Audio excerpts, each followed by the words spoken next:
menjaga kesehatan jiwa di masa lansia.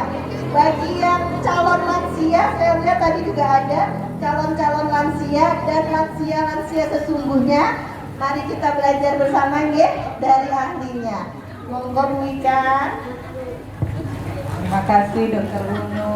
Assalamualaikum warahmatullahi wabarakatuh. Selamat pagi ibu-ibu dan ada bapak-bapak juga. Gimana kabarnya hari ini? Kita baru pertama ketemu ya. Oke, hari ini kita akan berbincang-bincang tentang kesehatan jiwa lansia.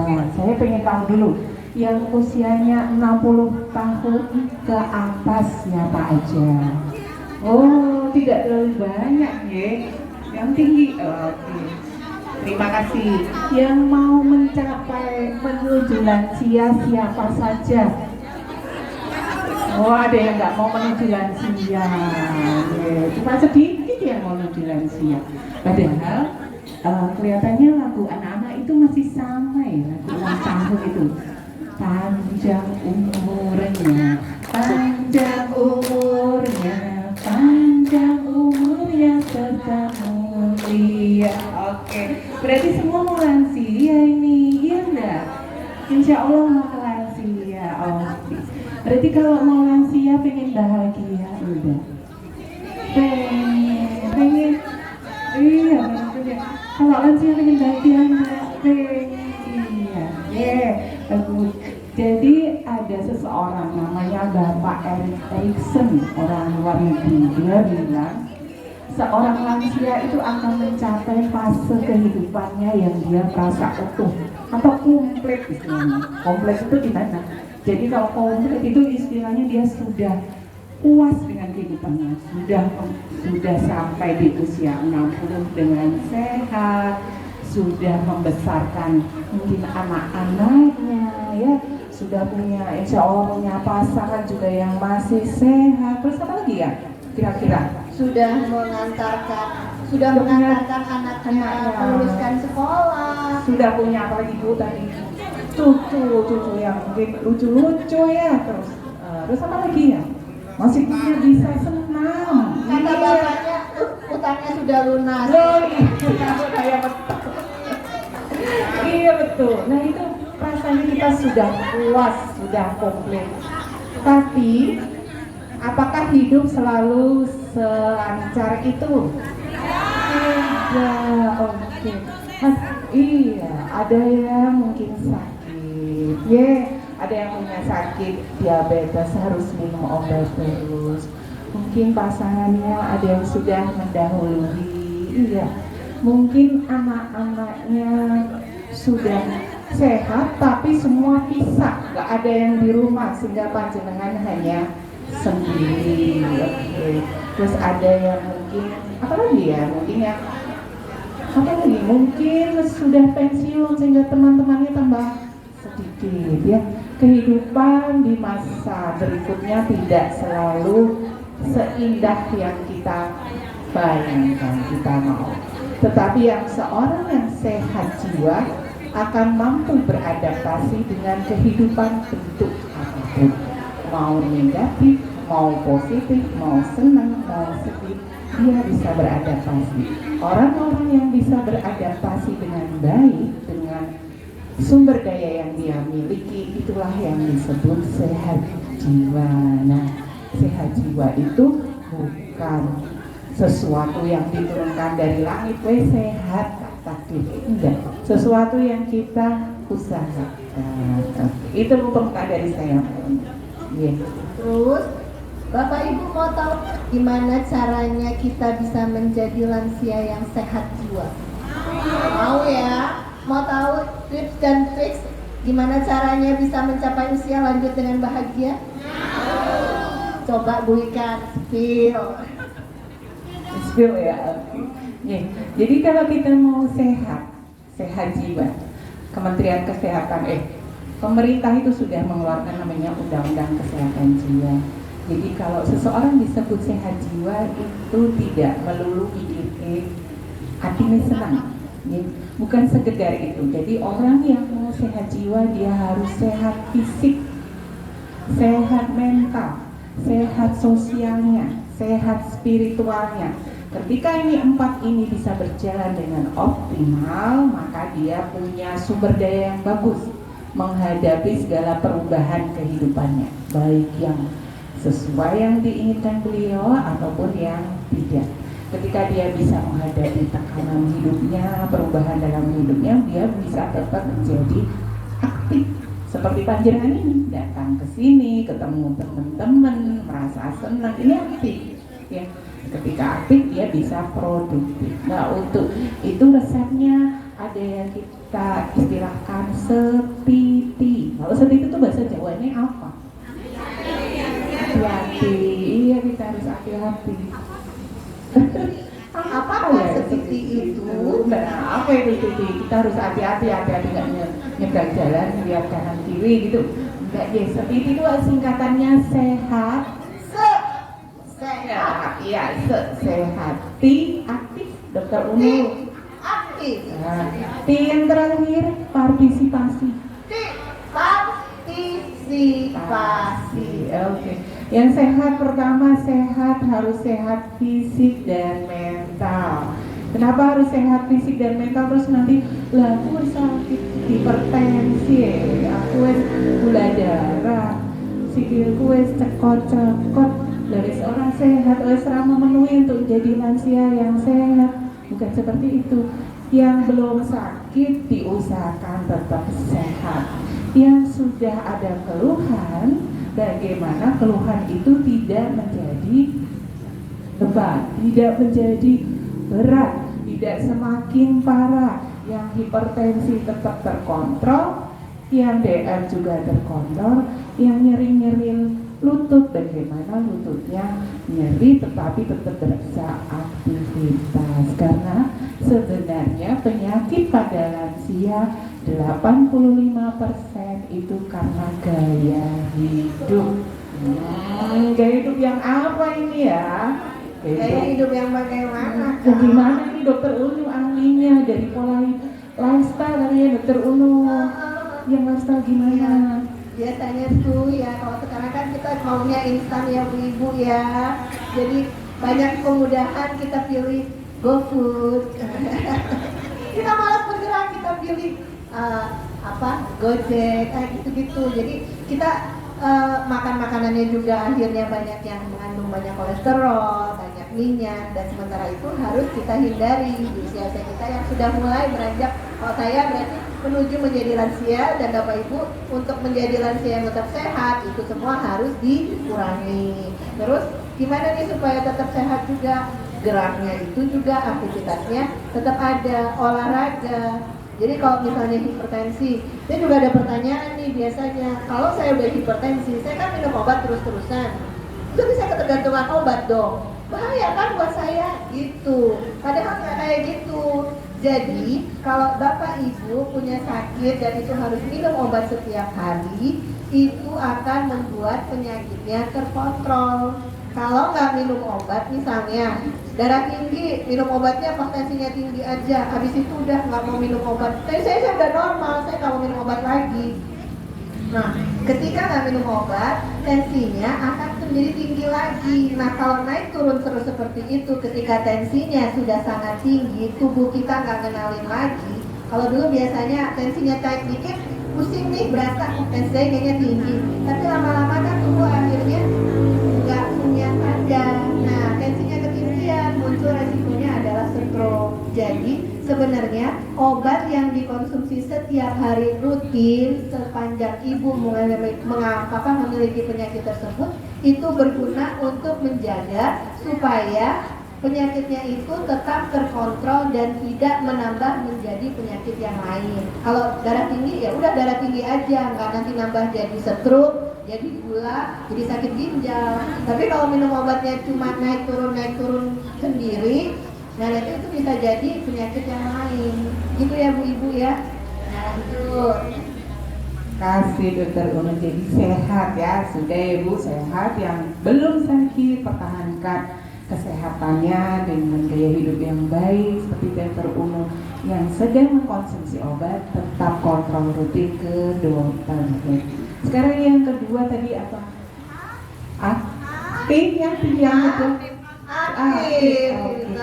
Iya, yang dimaksud aktif di sini aktif secara fisik dan pikiran, kognitif. Jadi kita bisa jalan ke sini, ibu, bapak ibu nggak kesasar grasia, ibu masih bisa kenal teman-temannya, ibu bisa membedakan, oh ini siang, pagi, sore itu kerjanya siapa? Otak, iya betul, otak ini ternyata punya umur bapak ibu ya, dia semakin kita usianya bertambah, sel-selnya memang juga ada yang mati sesungguhnya. Tetapi sel-sel yang mati itu bisa kita hambat dengan kita tetap aktif untuk berpikir. Aktif berpikir contohnya melakukan kegiatan sehari-hari yang menjadi hobi atau rutinitas Bapak Ibu seoptimal mungkin. Apa rutinitas Bapak Ibu di rumah biasanya? Masak, terus nyapu, terus bersih-bersih rumah, terus berkebun. Iya, itu perlu otak loh. Untuk otak itu bisa ngomong habis mengingat masak ya, mengingat resep, terus tangannya rajang sayur, habis itu gosok, habis itu ngolah, itu otaknya jalan terus. Begitu juga nyapu, arahnya ke sini, keluar, ngambil sapu, otaknya yang kerja. Begitu pula apalagi bertemu sama temen ini otaknya kerja, mengenali oh ini namanya ini putranya ini, otaknya kerja terus. Katanya orang yang sering ketemu otak ini banyak ya, jutaan ya Mbak Umi ya, jutaan. Antara sel-sel sarafnya itu saling berhubungan, ada kayak jembatan-jembatan untuk mengantarkan informasi listrik di otak ini. Ketika kita sering bertemu teman, ngobrol, ini ikatan jembatan ini semakin banyak. Jadi itu membuat otak ini tetap optimal. Dia menurun iya, tetapi tidak menjadi terus sampai ke istilahnya pikun ya. Jadi lupa itu wajar, pada lansia lupa itu wajar, tetapi lupa yang tidak wajar itu ketika sudah sampai pikun, karena usia lanjut itu tidak identik dengan lupa yang mengganggu ya. Itu menjaga aktivitas fungsi otak kita supaya tetap baik, menjaga aktivitas fisik kita tetap baik seperti Bapak Ibu olahraga ini yang seperti disampaikan Dr. Unu, itu adalah cara menjaga aktivitas fisik. Ketika fungsi otak, fungsi badan kita baik, kira-kira kita bisa aktif enggak? Iya, aktif. Jadi sehatnya dapat, aktifnya dapat. Yang ketiga apa? Iya, ada partisipasi. Kenapa kita perlu partisipasi? Ya, bersosialisasi, bertemu teman yang saya tadi katakan supaya jaring-jaring otaknya menjadi semakin kuat, semakin tebal. Yang lain apa? Kalau kita ketemu tuh rasanya gimana sih? Senang, iya senang. Terus rasanya apa lagi? Bahagia. Merasa kita ada yang memiliki enggak? Iya. Merasa kita dibutuhkan enggak? Nah, itu adalah kebutuhan dasar seorang manusia, itu salah satu dicintai, dimiliki, kemudian bisa mengaktualisasikan diri. Itu kebutuhan yang terus ada sampai nanti kita lansia. Jangan dikira eyang-eyang kita itu tidak butuh dicintai, tidak butuh dimiliki, tidak butuh mengaktualisasikan diri. Jangan dikira mengaktualisasikan diri seorang eyang yang sudah sepuh kira-kira kayak apa? Kira-kira apa? Apa? Merawat diri, iya, menjaga cucu, iya, dia nggak usah terlalu sulit dia nggak mengaktualisasi diri tidak selalu identik dengan uang.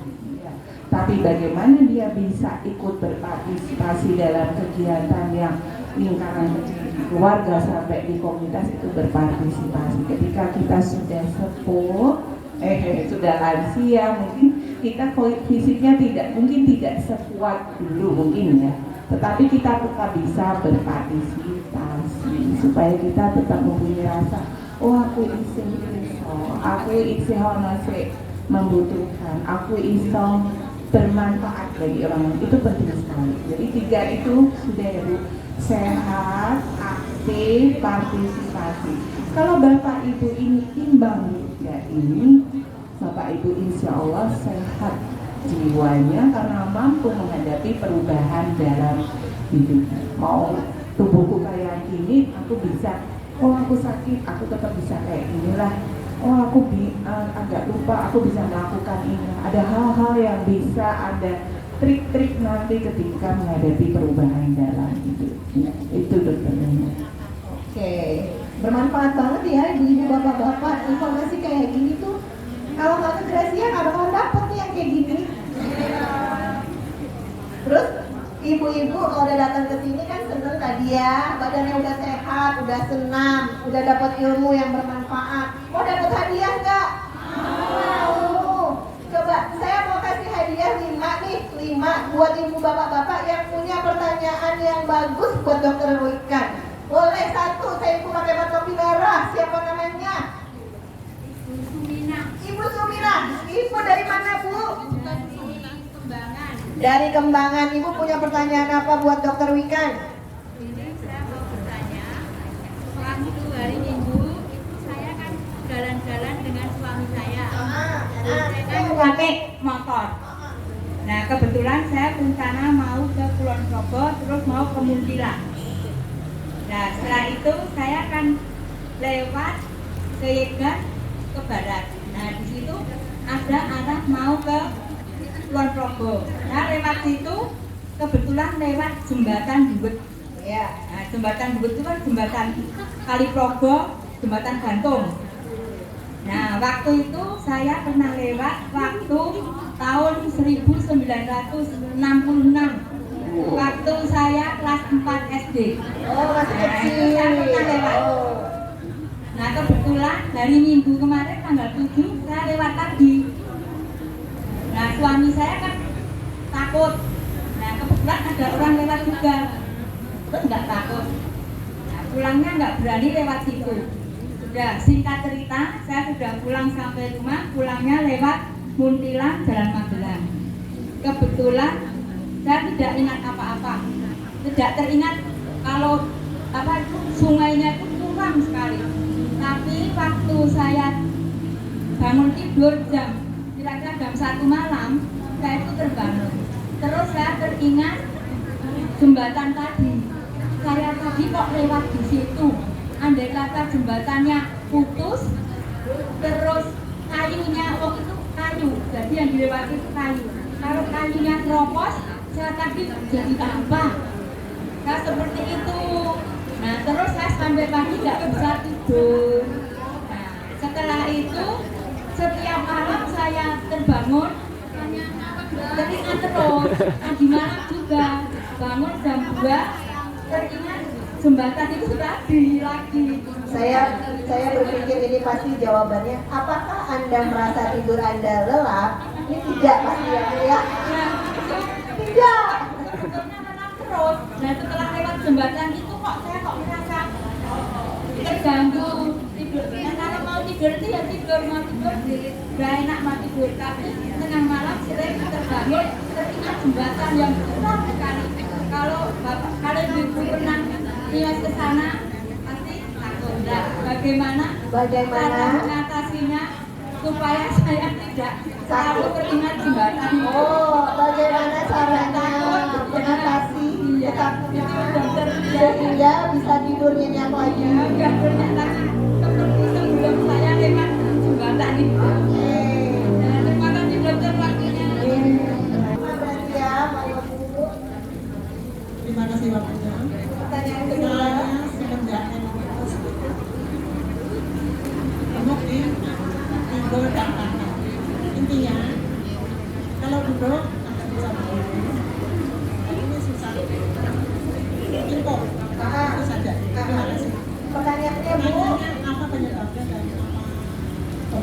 Oh, apa pertanyaan? Apa penyebabnya? Apa punya? Saya tak mau. Iya, Bu. Apa penyebabnya? Kalau sudah menopause, di sininya rasanya sakit, terus berat badannya juga bertambah. Kenapa? Ada lagi? Oh, coba yang depan dulu.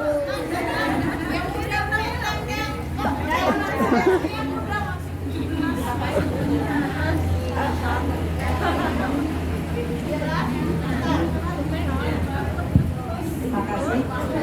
Yang ingin saya tanyakan bukan masuk dalam kriteria centang tadi, tapi ini yang saya alami ketika saya menjalani umroh, begitu di Masjidil Haram, itu yang sering saya ingat itu takut pipis gitu loh.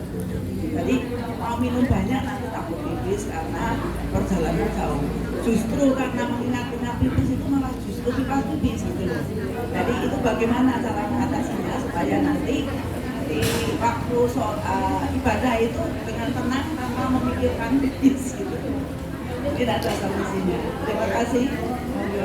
Sudah 3, kita butuh 2 lagi untuk sementara. Sini depan, sana sini ya.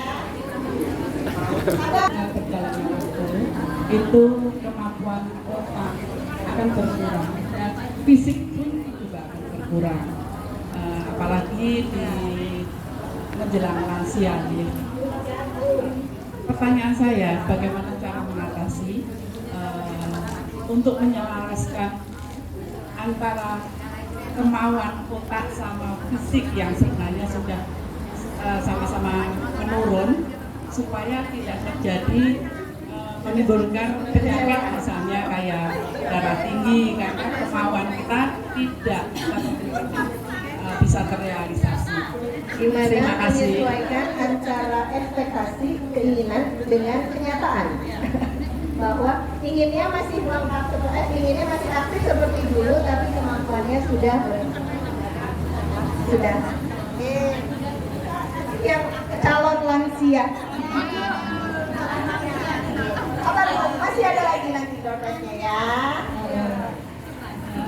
Selamat pagi sebelumnya. Ibu.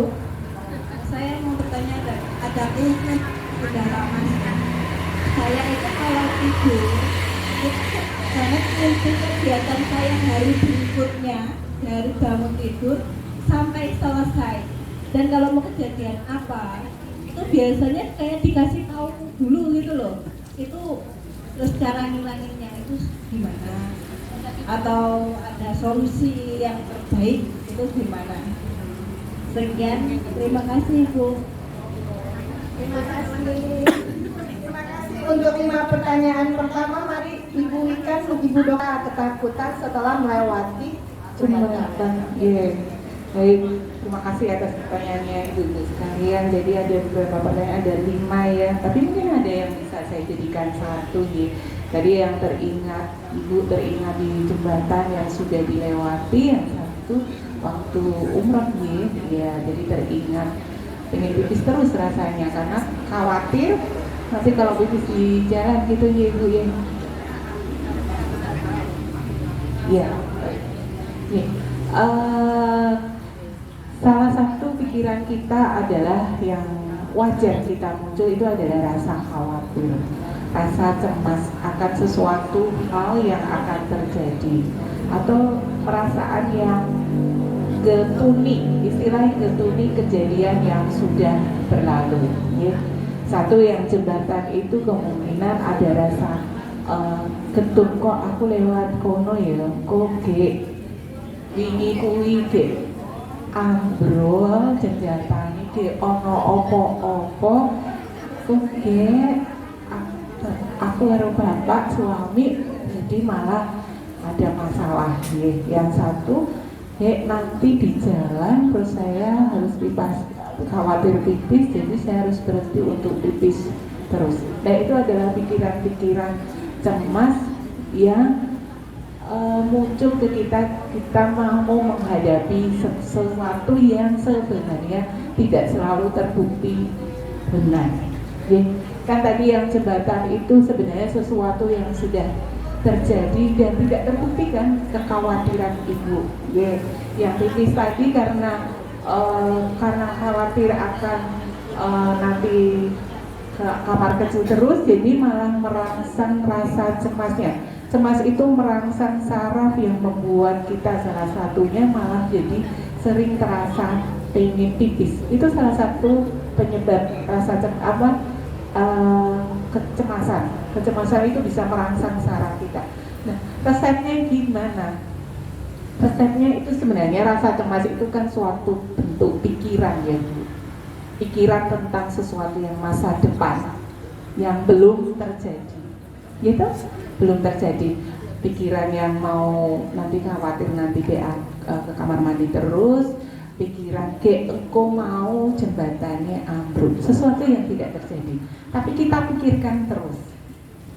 Padahal seharusnya kitalah yang mengontrol pikiran itu, bukan pikiran panjenengan yang mengontrol kita. Ini saat ini Bapak Ibu sedang dikontrol oleh pikiran-pikiran yang belum tentu terjadi ke depannya. Jadi cemas itu wajar, tapi kalau cemas itu sampai mengganggu panjenengan harus caranya mengontrol dengan pikirkan hal-hal apa yang terjadi, apa yang bisa kita rasakan dengan panca indera kita. Kita lihat hari ini, kita dengarkan hari ini, kita rasakan hari ini. Itu adalah cara mengontrol kecemasan. Sesuatu yang tidak terjadi di depan mata kita minimalkan, kita pikirkan dulu. Sesuatu yang belum terjadi, sesuatu yang tidak akan terjadi, jangan kita pikirkan saat ini, karena kalau enggak cemas panjenengan akan tinggi sehingga mengganggu tidur. Dan sesuatu yang jelas sudah terbukti tidak terjadi, jangan dipenggali terus. Sesuatu itu sudah tidak terjadi. Panjenengan masuk ke alam mimpi itu mesti ada sesuatu yang Anda pikirkan terus.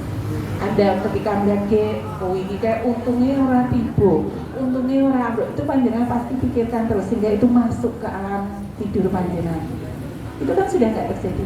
Stop memikirkan itu, alihkan kegiatan yang lain. Termasuk yang ke kamar mandi itu. Kalau itu panjenengan, pertama yakinkan dulu itu bukan penyakit Bu, karena ada penyakit yang membuat kita pengen ke kamar mandi. Kalau itu bukan penyakit, sama. Kita relax dulu, tarik nafas panjang. Kalau mau tindak, yakinkan bahwa kita tidak apa-apa. Kita yakinkan bahwa ketika mau ke kamar mandi, kita coba tahan dulu sampai panjenengan tahan baru ke kamar mandi. Jangan dituruti rasa, tapi perut ini kan yang indikasinya ada rasa, rasa keinginan sama sebenarnya yang indikasi mau kamar mandi kita rasa perut itu kan terasa sekali. Kita ikut, kita coba kita tahan. Misalnya berapa kali, berapa menit kita tahan, itu untuk melatih keinginan kita juga. Nanti kalau sudah sekian menit, bisa 5 menit, keinginan itu terus muncul baru kamar mandi. Ini bisa besok ditambah keinginan itu muncul, kita tahan 10 menit terus dilatih itu sampai bisa dikontrol. Oke, ini sudah menjawab 2 ya, Dokter Uno yang oh iya, termasuk mimpi kegiatan yang akan dilakukan sama. Itu kan pikiran-pikiran yang belum terjadi. Kalau panjenengan sudah ngen dari sekarang, ketika mimpi itu orang bilang ketika mimpi pertahanan kita itu turun. Pertahanan tentang ingatan-ingatan itu akan turun. Sehingga ingatan masa lampau, ingatan yang akan dilakukan itu akan muncul. Muncul semua sehingga kalau itu ingatan itu memang menyenangkan, kita mungkin akan enak. Tapi kalau ingatan itu yang mengkhawatirkan, kita malah nggak bisa tidur, malah jadinya kemerungsung. Jadi pikirkan itu kalau sudah akan dilakukan saja. Itu memang butuh usaha untuk melatih kita supaya bisa mengontrol pikiran kita.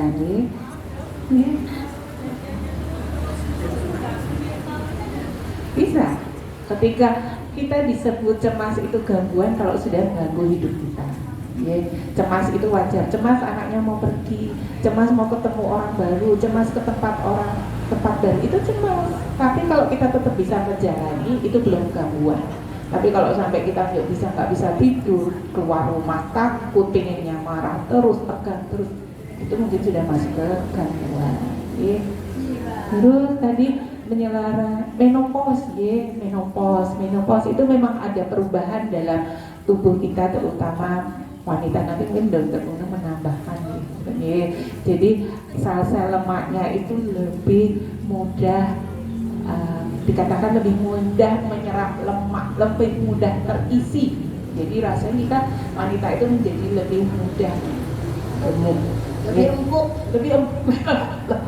Lebih empuk karena isinya lemak. Iya, sayangnya tuh kaki ini kan penyangga tubuh, kan penyangga tubuh. Ketika tubuh kita ikut memberat, tambah berat kaki ini, berarti bebannya semakin tinggi. Lutut juga.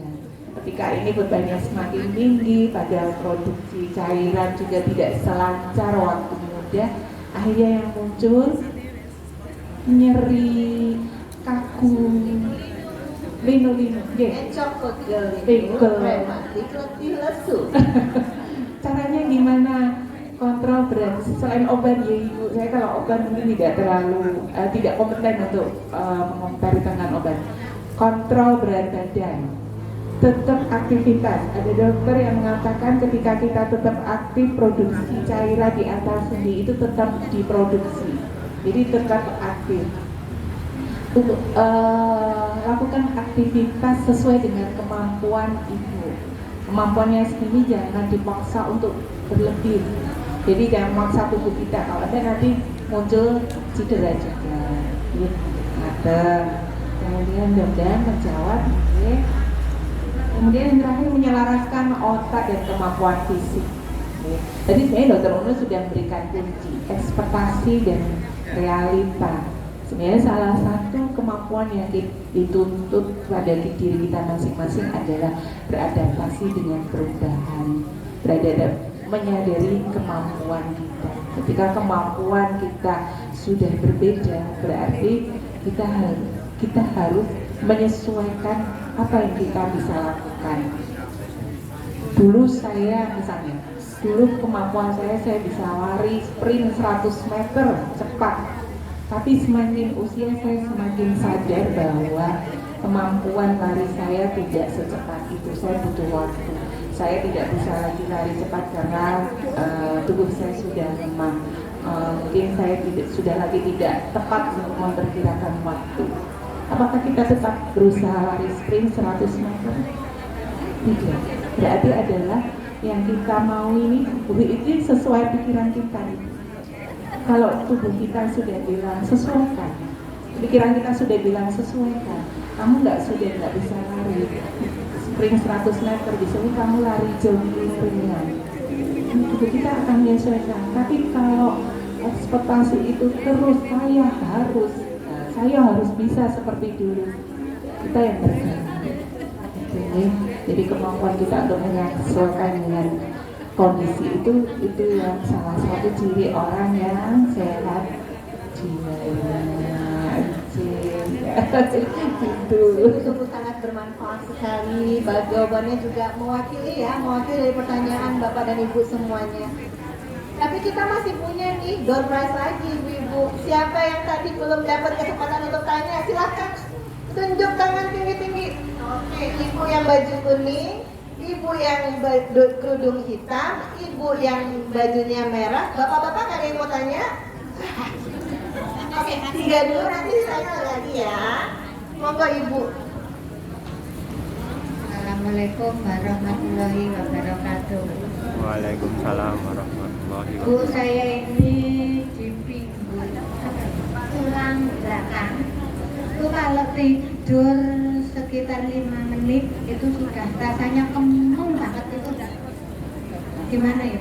Iya, nggak bisa lama, cuma 5 menit aja udah nggak tahan.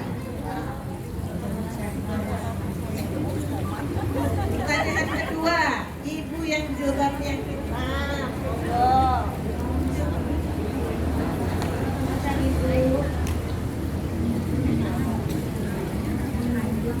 Terima kasih Bu Dokter, saya mau tanya. Saya sudah umur 72, suami saya umur 75. Bagaimana cara belajar untuk ikhlas, menerima apa yang akan terjadi, misalnya ditinggal salah satu anggota suami atau saya. Terima kasih Bu Dokter.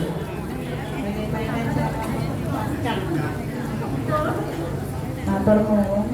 Kula umur 69. Kalau mau bangun tidur, tangan tuh terasa gerigingan.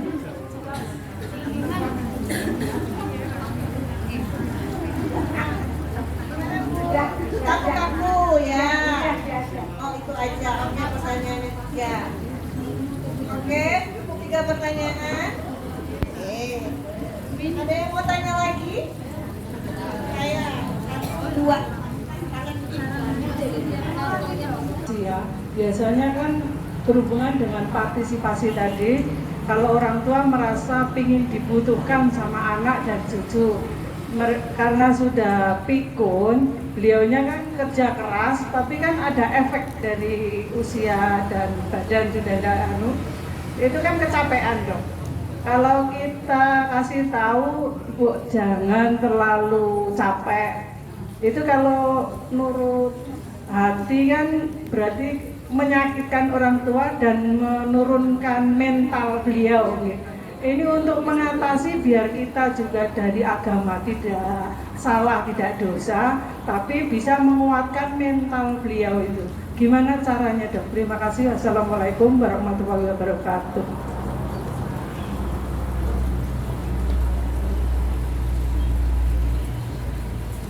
Assalamualaikum warahmatullahi wabarakatuh.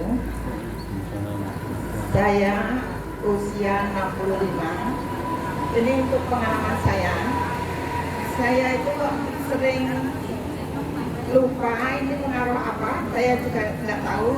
Misalnya saya itu habis pegang pisau, terus pisau itu tangan saya taruh di tangan kiri, tapi tangan kanan itu mencari.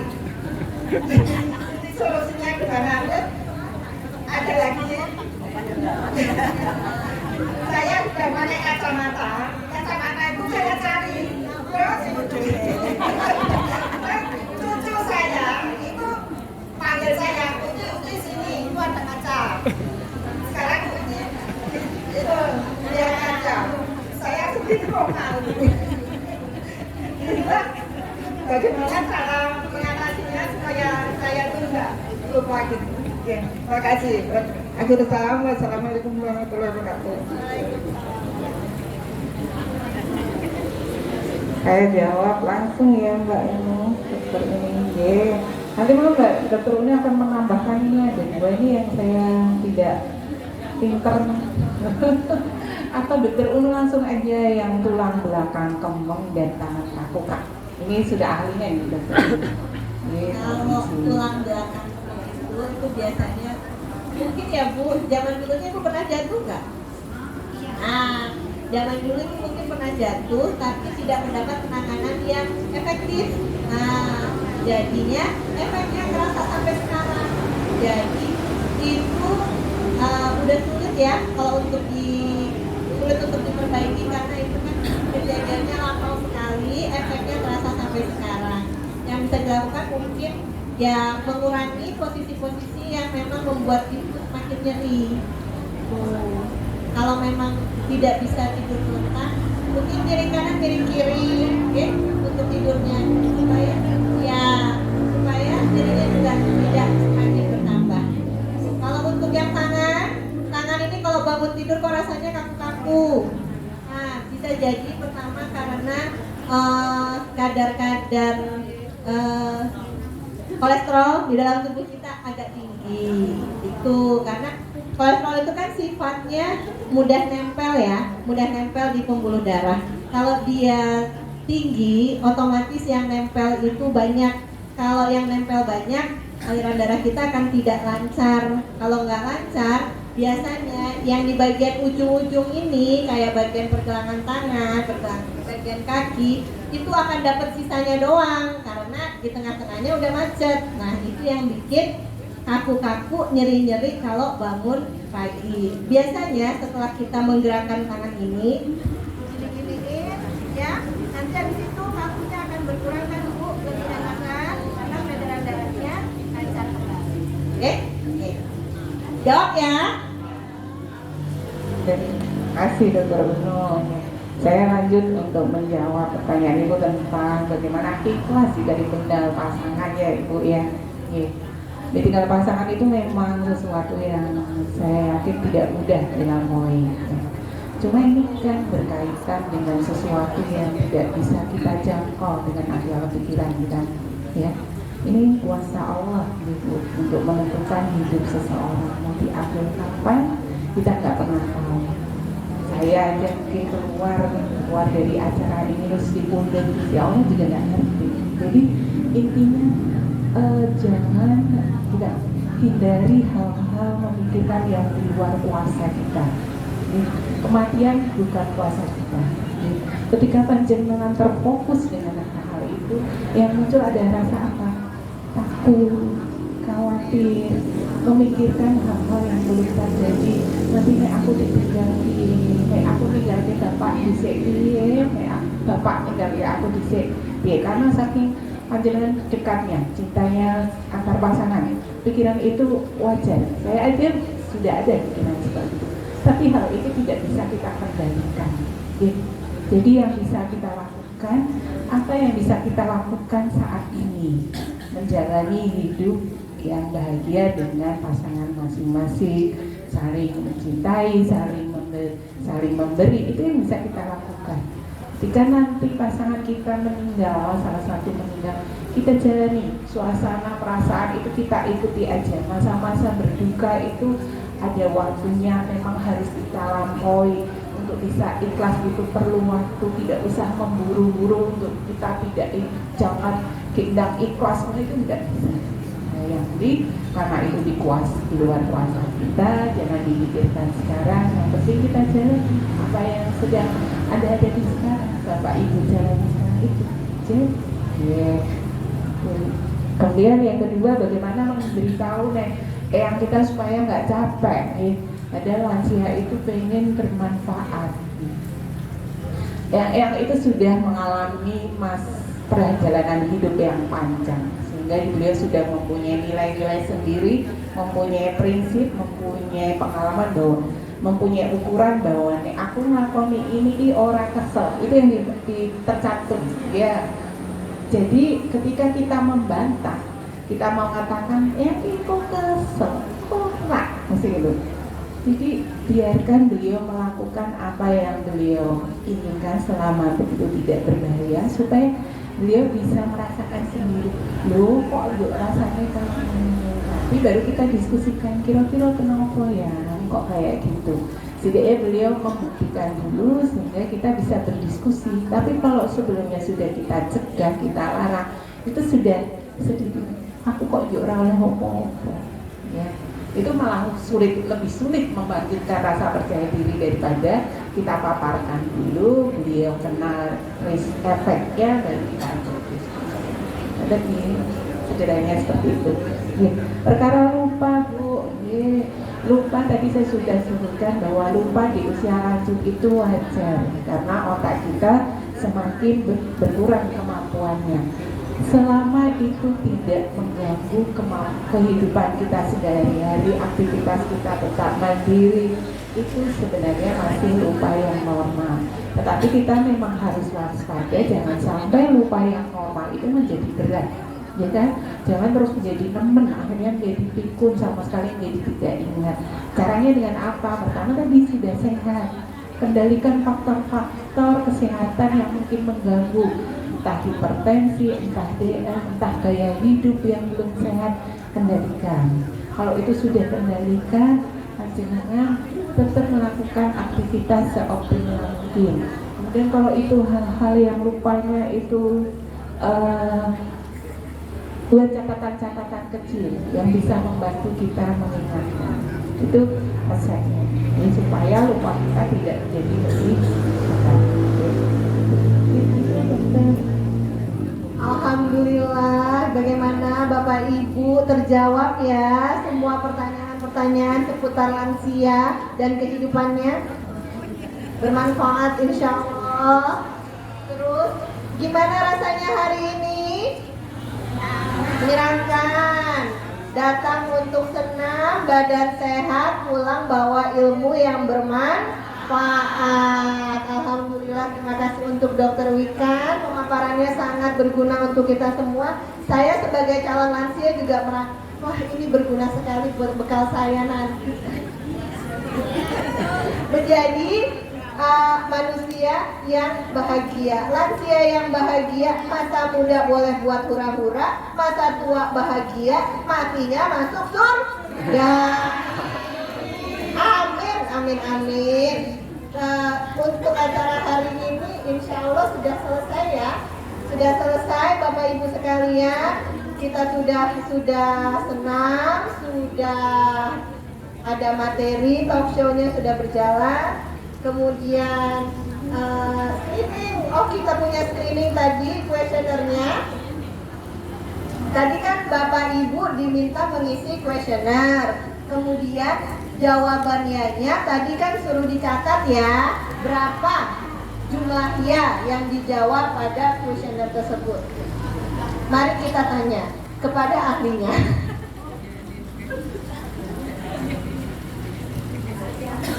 Promosi kesehatan. Jadi yang menyelenggarakan kegiatan ini adalah unit promosi kesehatan rumah sakit dan kesehatan jiwa masyarakat. Sekalian tepangan gitu. Yang ini Mas Tarjo juga tim promosi, ada Bu Aspi di sana, ada Mas Dion. Bu, saya nggak sendirian, kalau sendiri saya nggak mampu gitu ya. Kerjasama sama Humas. Nah, karena ini temanya adalah kesehatan jiwa, tadi pagi Ibu ada yang sudah ngisi ya, Bapak Ibu ya. Oke, sudah dikantongin. Oke, coba sekarang dibuka, dilirik ianya tadi ada berapa gitu ya. Oke, ada yang ianya 6 ke atas ya Dok ya. 6 ke atas ada tidak? Ya, cukup dibatin saja. Oke, jadi gini Bapak Ibu, ini bukan untuk mendiagnosa. Aduh, jangan-jangan saya gangguan jiwa ya. Kok isu-isu di screening gitu ya, sudah suruh ngisi gitu. Bukan. Ini hanya untuk pengingat kita aja Bu, untuk warning bahwa ternyata kita itu bisa mengetahui Bu, kesehatan jiwa diri sendiri itu seperti apa. Jadi itu tadi itu namanya alat untuk untuk mengetahui saat ini tuh kita lagi nyaman nggak sih gitu, secara pikiran dan secara perasaan. Kalau Ibu ianya itu kurang dari 6 ya Dok, itu berarti kita saat ini dari apa yang kita rasakan 30 hari terakhir, ianya 0 sampai 5 berarti kita saat ini sedang baik-baik saja. Itu ya Dok bahasanya ya. Kalau kata Syahrini, aku baik-baik saja. Gitu ya Bu ya. Nah, kalau misalnya saat ini gitu ya, ternyata saya hari ini selama 30 hari terakhir tadi saya nih ada 6 ke atas gitu. Berarti iklannya lagi lewat. Berarti saat ini kita sedang dalam kondisi galau, istilahnya galau gitu ya. Artinya saat ini kita lagi nggak nyaman gitu ya. Nah, nggak nyaman itu tadi sudah diurai sama Dokter Wikan dan dokter siapa? Ayo. Dokter Uno ya. Ya, jadi bahwasanya kita kayaknya kok lagi ada cenderung agak cemas nih gitu ya. Makanya tadi ada pertanyaan kan Bu, cemas, gegap, khawatir ada nggak? Ya kan? Susah tidur ada nggak? Gitu ya. Karena ternyata kesehatan jiwa itu dampaknya ke fisik juga gitu. Begitu juga fisik juga akan berpengaruh ke jiwa. Tetapi jangan khawatir Bu, saya sendiri kalau ngecek pakai yang 20 pertanyaan itu banyak 6 ke atasnya saya Bu. 30 hari terakhir. Karena apa? Karena pekerjaan bisa gitu ya. Karena mungkin ada permasalahan keluarga, bisa banyak sekali gitu ya. Mungkin relasi dengan pimpinan gitu ya. Nah, itu juga bisa berpengaruh gitu. Nah, sehingga jangan khawatir kalau saat ini 6 ke atas, bisa jadi tuh besok lagi 0 lagi nih gitu ya.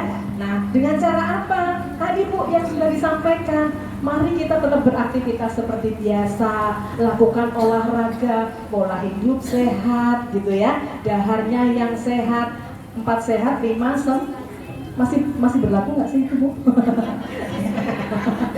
Ubahlah isi piringku gitu ya, banyakin dikomplitin, jangan nasi yang banyak-banyak gitu ya, proteinnya masukin, lauknya, sayurnya juga harus lengkap gitu ya. Kemudian relaksasi Bu, latihan tarik nafas dalam sebelum bangun tidur, sebelum tidur atau setelah bangun tidur gitu ya, tarik nafas dalam, lepaskan lewat hidung, lepaskan lewat mulut, pelan-pelan. Ibu saya yakin sudah sering deh ikut posyandu lansia tuh ada relaksasi gitu ya. Nah, sekian Ibu, kira-kira nggak khawatir kan ya? Oke, gimana rasanya Bu siang ini? Senang ya, masih pengen lagi nggak kira-kira?